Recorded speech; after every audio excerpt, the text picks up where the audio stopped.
Remue ménage.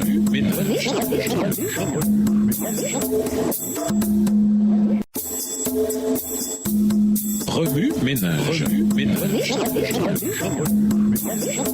Bienvenue dans votre émission. Remue ménage. Nous voilà à la leçon de mercredi. Invité. Une question de relation. Le discipulat, la formation de disciples, est fondamentalement relationnelle. Jésus a rassemblé les 12 disciples pour qu'ils soient avec lui. Marc 3, le verset 14. Ils passaient chaque jour avec Jésus pour apprendre ce que signifie être son disciple. Grâce à ce temps passé en sa compagnie, ils ont découvert la prière, le ministère, le service compatissant et ont appris bien d'autres leçons précieuses. Jésus a chargé ses disciples d'aller faire d'autres disciples. Matthieu 28, les versets 18 à 20. En réponse, ils ont mis en place un processus relationnel pour le discipulat similaire à celui dont ils avaient eux-mêmes fait l'expérience. Acte 2, les versets 41 à 45. Tout comme les 12 disciples avaient grandi en tant que disciples dans le contexte des relations, leurs convertis ont fait de même. Le christianisme primitif a revêtu le caractère fondamental relationnel modelé par Jésus. La nature relationnelle du christianisme primitif est illustrée dans Romains 16. Là, Paul salue personnellement hommes et femmes par leur nom. Sa relation personnelle avec autant de personnes dans une ville qu'il n'avait pas encore visitée démontre la nature relationnelle du christianisme primitif. Paul connaissait Phébé, Priscille et Aquilas parce qu'ils étaient associés dans le ministère au sein d'autres églises. Romains 16, versets 1 à 5, Acte 18, versets 1 à 3. Il connaissait Épaïnète parce qu'il était l'un de ses convertis. Romains 16, verset 5.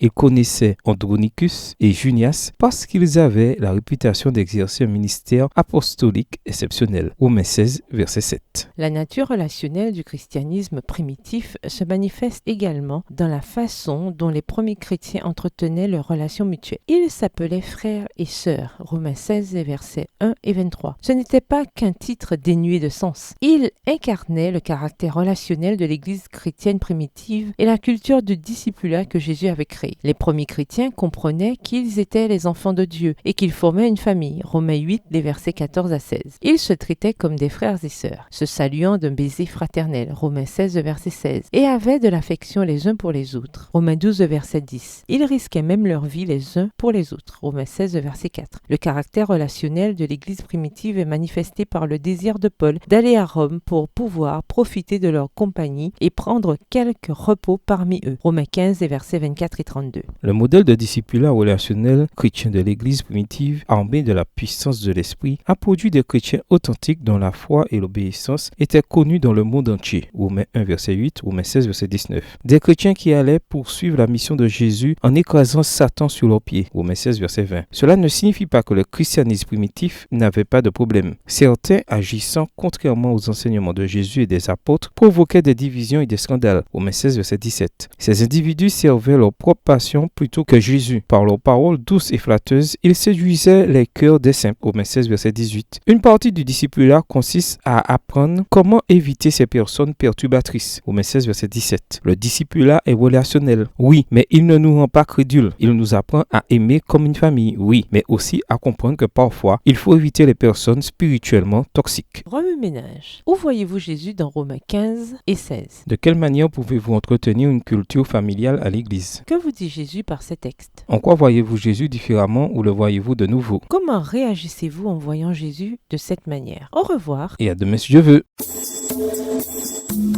Remue ménage. Remue ménage.